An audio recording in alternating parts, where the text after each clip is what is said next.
You don't even realize that a lot of the people that tell you that aren't enhanced sometimes really are, and then you feel bad about yourself because you don't see the same progress as they do. And then if you didn't know that, now you're looking at yourself and you're thinking you're doing something wrong because you're not making the same mistakes or you're not making the same gains as they are. You know, most lifters, most of us, we start with huge motivation, fast gains, and just dreams of just bodybuilding later on in our future as soon as we start. And after 12 years of being completely natural, I think the reality is different from what people perceive us as or what people believe. So that's why I'm going to tell you guys the lessons I've learned that nobody else probably has told you or probably won't ever tell you in their life. And these lessons I'm going to tell you guys can really save you years of wasted time, frustration, and just plateaus frequently throughout your training career. So stick with me on here because these are going to be some of the hardest truths that every natural lifter needs to know. Let's talk about the first 2 years of lifting. These are going to be the easiest gains you're ever going to get. We're going to call these the newbie gains. Your strength and your size are going to come out ridiculously fast. And I'm talking about one day maybe or 1 week you'll be dumbbell pressing 30 pounds on a flat dumbbell press for like 8 to 10 reps. And then 3 weeks later, you're doing 40 pounds for 8 to 10 reps. That's how fast it comes. Now, tailing off of this is kind of applies to everything else in the gym, even the machines. You're gonna start to increase the weight significantly those first few months to that 1 year or two. But here's the mistake, and this is where it comes in, that most people assume that growth continues at the same rate that you're growing as soon as you start. Based on some of the science literature I've seen, most natural lifters could gain anywhere from 15 to possibly 30 pounds of lean mass over a lifetime. We're talking about their entire career. So 15 to 30 pounds of lean muscle mass. Predominantly talking about natural lifters, so nobody's taking enhancements. That's not that much if you really think about it, especially if you're working out for like 10, 20, 30, I mean, most of us want to go for 40 and 50 years until we're in our late 60s and 70s and keep working out. But to have only 30 pounds of muscle spread between those 60, 70 years, it's not really that much. The lesson is to understand that you need to focus on mastering your form because a lot of us suffer injuries at an early age or repetitive strain injuries, which makes us delay us going to the gym. So sometimes we'll end up taking breaks. We need to get surgeries. We need to come back. And then we end up repeating the same stupid cycle because we don't learn the first time. And we're talking about building habits early as well. So focus on compound lifts, which is really extremely important, especially if you want to be a little bit more of a strength athlete. But for building muscle, incorporate both compound and isolation lifts. But the real reality check is after 2 years, things are just going to get significantly harder. Generally around that time, could be a little bit more depending on how well your diet is, how your sleep is, your recovery, your age. Because even in your early 20s, your testosterone is still increasing. And it's not until like your late 20s until your testosterone peaks. And then you also figure out what works for you, what diet plans work for you, what doesn't, what training plans significantly cause more growth than others. How many days a week you should be resting, how many days you shouldn't be resting, upper body splits, what split works for you the best? Is it full body? Is it upper lower splits? Is it push pull legs? You start to create these habits and understand what works for you and what doesn't, especially around your work life, your family life, because some of us work out in the morning because it's just easier for us, it's more convenient for us because it just betters our mood. And then as soon as we hit work or our life towards the end of the day, we don't feel as bad about ourselves and we could just get through the work day and through our family life and our friend life. Meanwhile, some of us don't have a choice and we have to work out at night because we're night owls, we enjoy the night, or that's the only time that's the most convenient for us to work out because that's the way your life is just worked out to be. I think another thing too, social media kind of creates a false comparison. So you see young people growing faster, but you also don't realize that some of them, not all of them, are enhanced, whether it be with SARMs, whether it be with regular enhancements, the needle. And I will say, I personally tried it myself back in high school. You don't even realize that a lot of the people that tell you that aren't enhanced sometimes really are. And then you feel bad about yourself because you don't see the same progress as they do. And then if you didn't know that, now you're looking at yourself and you're thinking you're doing something wrong because you're not making the same mistakes or you're not making the same gains as they are. And that's the point in time where most people quit, but that's really should be where your journey onto fitness and a healthy lifestyle for longevity should really begin. Next chapter is going to be the plateau that nobody tells you about. So usually with years like 3 to 5, generally this is when progress really starts to slow down drastically. And I'm talking about maybe you're benching 225 for 10 reps and you're stuck on that weight, that rep scheme, the tempo, everything for maybe 2 to 3 months, and you can't get it up. Even when you increase it by 5 pounds on each side, Nothing. You still can't get that weight up. In which case, you also do need to focus on diet as well, because that's very predominant, because diet is 80 to 90% of how you're going to look and how you're going to feel too as well in the gym. But if all else is done and it's perfect and it's in line, majority of the time this is going to happen. And this is the point in time where most people are going to quit here. They're thinking that they're maxed out. They think that they maxed out their natural ability, which isn't true at all. And the truth is, you're not done. Your body just simply adapted to what you've done previously, and now you got to change it up. So we're talking about solutions with tracking and measuring your volume nowadays. So either use apps like my own. It's going to give you customized training program, customized meal plans, or macros, whatever which way you determine. You need to prioritize recovery, because that's very important. If your sleep sucks, most of the time, a lot of people gloat about this. I don't know why. It's not something to gloat about. You hear it in the gym all the time. Yo, man, I slept 4 or 5 hours and I still got my workout in. That's not really something to gloat about. It's like, it kind of sucks. It's good that you did it, but it's not great that you only slept 4 or 5 hours. It's better that you slept 6, 7, 8 hours. Now, not everybody can do that, but if you can, it's better to sleep more and have that deeper REM sleep than if you didn't. Everybody always wants more sleep. I don't know who doesn't want more sleep. And then also with the recovery, you want to sleep well. And then on top of that, we want to apply progressive overload carefully. So with that 225-pound bench that you're used to, slowly increase it. So even go down to the 2.5-pound plates that you see, those small ones, those extra small ones, put those on the end. Try to get out a rep or two. If you're doing strength work for hypertrophy, try to go minimum of 5 reps, but add those plates because they help. And especially over time, if you do that every 2 weeks, you're going to increase your bench by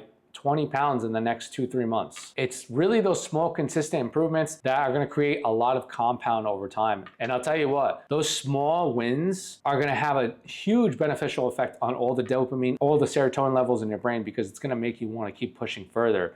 Because even if you see some small vascularity, some small like chest muscle pumps, some muscle separation, that's really gonna keep pushing you to be like, hey, I see the results, now I wanna keep going with it. Chapter 3, why training smarter beats training harder every time. So more sometimes isn't always better. It depends on how your recovery, your sleep is, and everything is as well. We wanna train smart, but we wanna train hard at the same time. So we have a few meta-analysis showing that 10 to 20 hard sets per week is usually optimal for naturals. That is why back in the day, in the early 2000s, we used to do this a lot. We used to copy a lot of bodybuilders that were obviously not natural, they were enhanced. And a lot of them used to do a lot more volume, a lot more reps, which it's not a bad thing. It just depends on how much your body can handle. But generally, if you went from doing 5 sets to all of a sudden now you're doing 20 sets per week and you're jumping the gun like that for chest, there's a good chance that you're gonna have some type of burnout, possible injury. You're gonna stall out in growth because you're just adding too much all in one time. It's good to increase it in small, significant doses. So training smarter is really gonna mean that you want structured volume, so you know how many sets you're hitting each week, and then you increase it by that load. You want possibly planned deload, so maybe if you want to take a week off, if you want to just cut the weight in half for a week, cut the sets in half for a week, just so you can kind of give your body a break, the break that it really needs. Exercise selection too that fits your body and leverages. So some of us can squat better than others because maybe we're shorter, we have shorter femurs. A lot of us can't because we have longer femurs,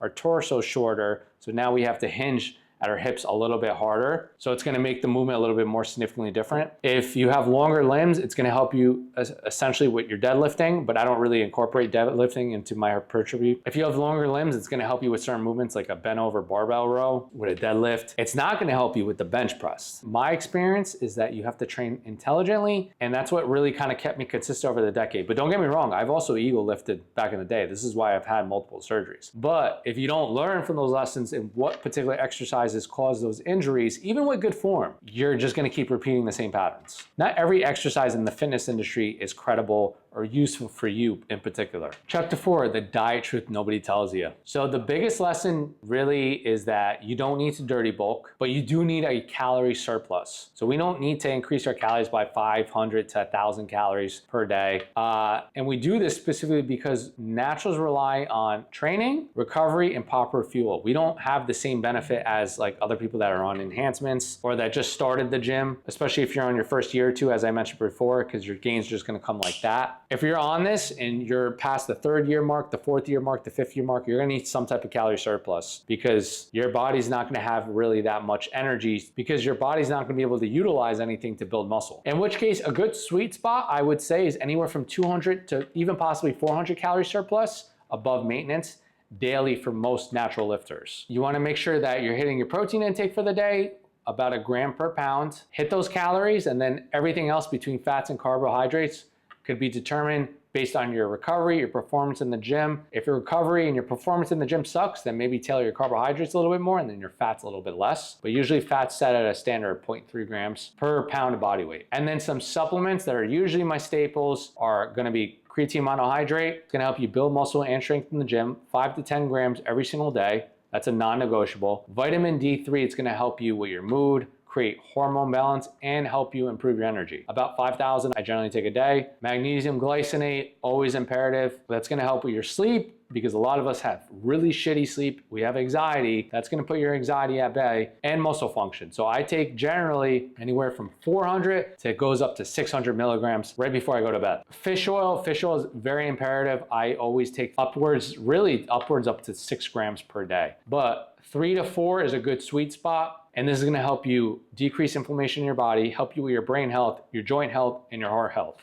These two are bonuses and not really as talked about because they're not as credible as the other specific supplements I mentioned before, but these are always tailored in my diet no matter what. And I've noticed a difference because I generally don't change that many things in my diet. There's only like a few things I might change, but because I add and take away only one thing at a time, it becomes more of my variable that I know that whether it's working or not. In which case, there's 2 specific items that I always recommend. Glutamine, that's gonna help you with your gut health, your immune system, and your recovery. It's been shown to actually help you reduce short-term colds or short-term illness, if you ever had that. Those are usually always a significant difference for me, and I take L-glutamine, and I noticed big difference in my recovery. I'm able to stay my workouts and able to work out longer, harder, and more frequently without it causing me any issues. Last one is not the most credible, I will tell you that, especially if you're hitting 1 gram per pound of body weight, but I still keep this in my daily day because I notice a significant difference. Unfortunately, guys, it's amino acids, and I particularly get extend amino acids because they have electrolytes, they help flavor my water so I can drink more water. They have glutamine as well. Extra glutamine doesn't hurt. And these, I've noticed a difference with my recovery as well, just with the glutamine. So these help balance each other out. And they're imperative.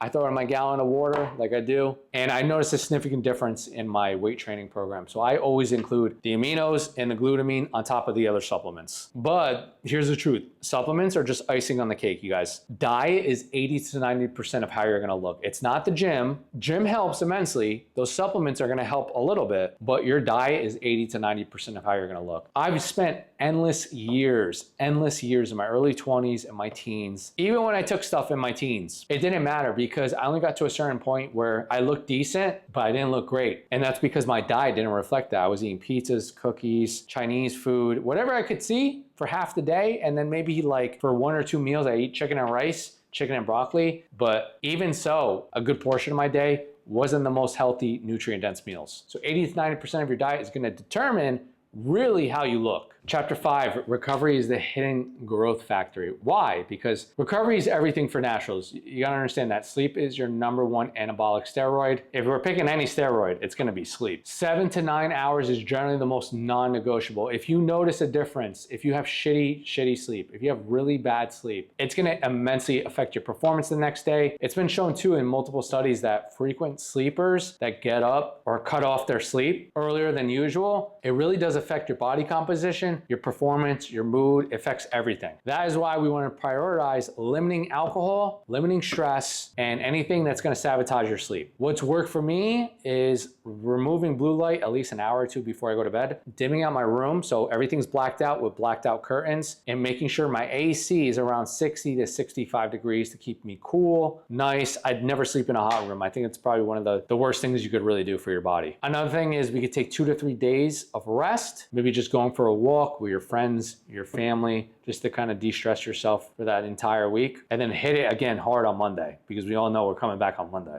for chest day. Truth about longevity. So after even 10 plus years, guys, growth is gonna slow.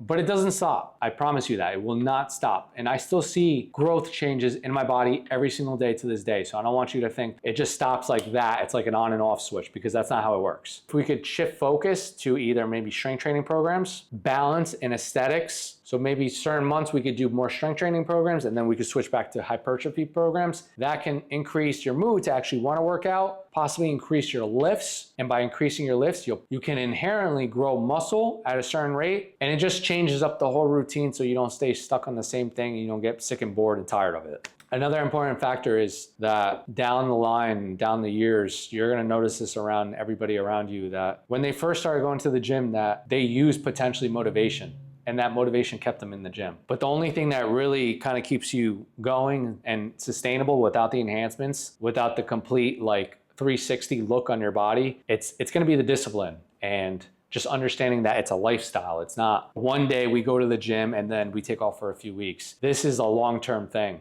You want this to benefit you, your health, and you want to be able to sustain this for the rest of your life. So one of the biggest mind shifts you need to have is stop comparing yourself to other people. Don't compare yourself to me. Don't compare yourself to your friends, your family, people on social media, because we're seeing multiple of hundreds of thousands of people just at a quick swipe, which is really scary if you think about it, because now you're comparing yourself between your physique, maybe your cooking skills, your fashion sense, what they have, what you don't have, but you do want of theirs. So it gets a little scary sometimes. And understand that many of the transformations that you see sometimes really aren't natural, and they just depict that way just to make them look better. All that long-term training is about patience. We need discipline and just owning your own journey to understand that this is for the long term. You're not doing this for a few months to a few years, and you want to sustain this till you're 70 or 80, maybe 90 if you can live that long. You don't want to just keep having injuries. You don't want to be that person in their 40s and 50s that have a limp, that have so much shoulder pain, can only do a few exercises, not even their favorite exercise, and go to the gym, and they're just trying to like wing it at that point. The lesson here is progress is slower,